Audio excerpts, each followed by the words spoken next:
didn't take too long. Beautiful hybrid striped bass. Probably about, he's heavy, maybe 4.5 pounds. It's a good sized fish for here. For whatever reason, they don't tend to get quite as big here as they do further downstream, like in the Columbus area. But yeah, chomped that white chatterbait, no hesitation whatsoever, right out of that chute over there. So yeah, they're here. This guy's going to become dinner. He's never eaten one of these, by the way. They are tremendous. Don't fry them. Grill them or bake them or broil them with some good seasoning blends, and they are tremendous to eat. I wouldn't freeze them either. You're usually done best fresh. Other things about this fish, so their fins are extremely sharp. Check out those daggers at the end of that dorsal fin. And the pectoral fin has one right there, so does the anal fin right there. They will cut you up, so you got to be careful with them there. They have no teeth, but they don't, even though they have this lovely jaw and this mouth that's just like a largemouth bass or any other black bass, it doesn't really seem to immobilize them like it does those others. They'll trick you into thinking they are, and then all of a sudden they will just start thrashing, and that's when you can tend to drop it in your lap or getting those fins in your fingers and all kinds of badness. So there's nothing else you can do. They have a sharp little doohickey right here on their opercle right there that can slash you as well. So there's not much you can do about it, but you should just recognize that, by the way, they don't always get held. One thing I've done before is you put your forefinger right there, like I was talking with that other video about chain pickerel. You have no teeth to worry about there, but you put your forefingers through it and just hold the heck on. That's probably a better hold than the mouth. But again, if you're throwing the fish back, you might not want you might not want, this doesn't have the room inside like a chain pickerel or muskellunge does, so you probably could hurt the fish that way. Since this guy is going home for dinner, I'm not really that worried about whether or not I hurt the fish, because I'm about to hurt him a whole lot more with a fillet knife. But just something to keep in mind. You know, a million years ago, people used to, and I'm being facetious about the million, you know, a long time ago, people used to always use some kind of a burlap sack or a wicker creel or something like that to hold fish in. And we've gone away from that. We're much more sophisticated now. We use all these coolers, and some of these coolers cost more than my boat costs, and you know, keeps ice on fish for 20 days or whatever, which I don't know why you need that for an afternoon fishing excursion, but hey, whatever. Well, let me tell you, seeing is believing. I would have never believed this, right? This is just a typical burlap sack. It's actually part of a coffee sack. And so I was in Baja, California with a good friend of mine. And we used to do 2-week excursions down there on the Sea of Cortez, fishing out of a canoe and camping on the beach. There's no electricity down there. You're in a desert.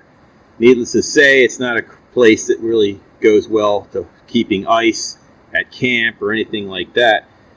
But he had been down there long before he took me, and he struck upon going old school and using a burlap sack. And all you do is you wet it and you put the fish in there, and you just keep it in the shade, like under your canoe seat or whatever, and the evaporation of the wet bag keeps the fish inside cold or cool, and it works. It's unbelievable.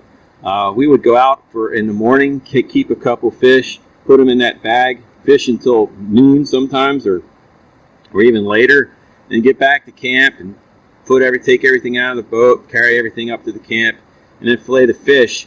And they were still as fresh and as cool as they were when we pulled them out of the water, 3, 4, 5 hours ago. It's crazy, but it works. And so I have adopted this here in my, if I'm going somewhere and there's spotted bass to be kept in for dinner, or in this case hybrids, I bring a burlap sack. Why bother with a cooler and a bunch of ice when you don't have to. And so it works really well. I highly recommend it. You just have to clean them after you're done. I generally just scrub mine with a scrub brush and some soapy water, and every once in a while you can throw it in the laundry washer when your wife's not looking, and wash it that way, and you dry it just like anything else. It comes out perfectly fine. So there's a tip for today about how to keep fish safe, easy, and cool without having an ice and a $300 cooler.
Wow. One big thing right there. Heck yeah. Yeah. Beautiful. Hybrid striped bass. Tell he's a hybrid because it's so much deeper than the stripe would be the same length. But yeah, these things, they stack up in these areas and it's just fish after fish after fish. It's an amazing experience.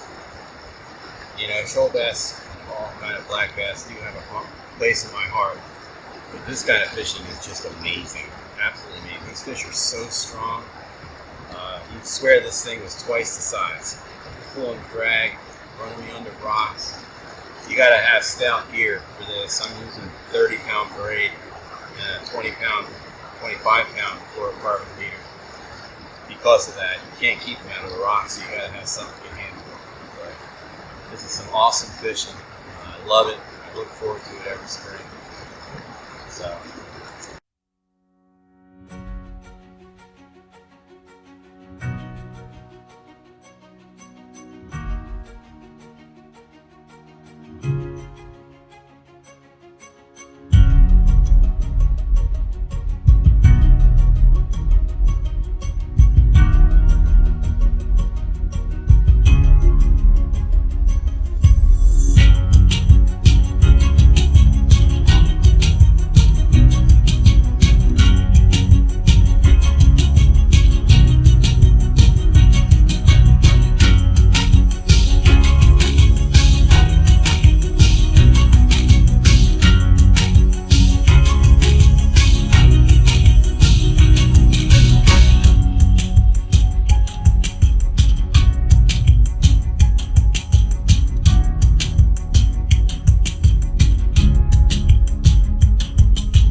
Doesn't get much better, man. Doesn't get much better. Might not be black bass, but they're awesome. Sunset on the shoals.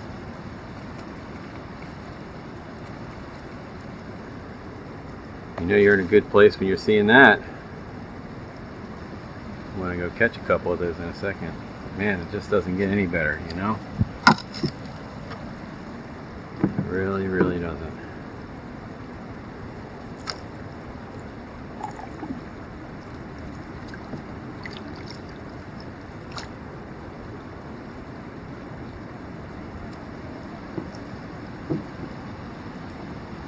Yep, that is exactly how you wanted the trip to end. It's a beautiful shot of the Chattahoochee Shoals.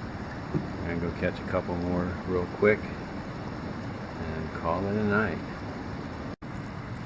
Man, I think that might be the biggest fish of the night right there. This guy, he's gotta be 6 pounds easy, if not more.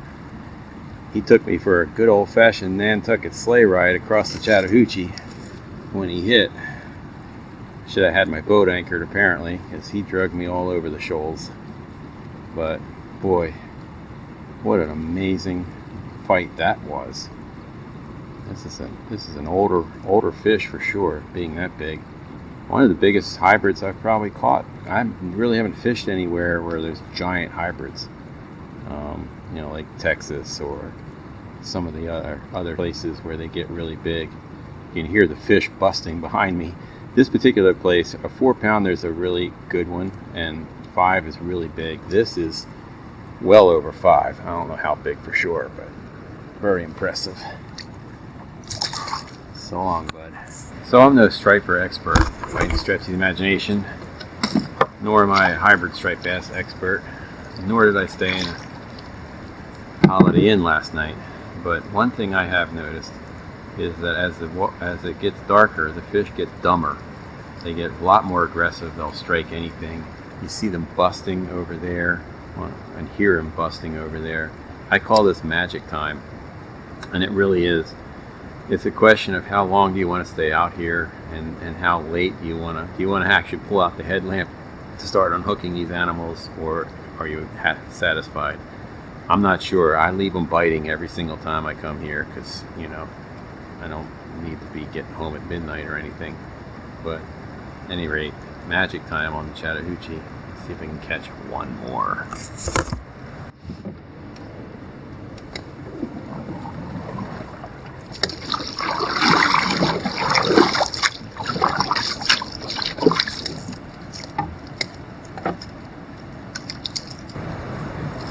Yeah, that's where they are. Moved up into that shallower, faster water. This is going to be interesting.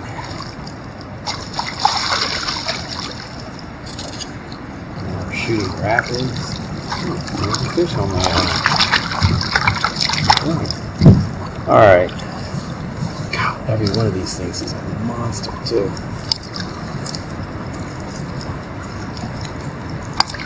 Okay.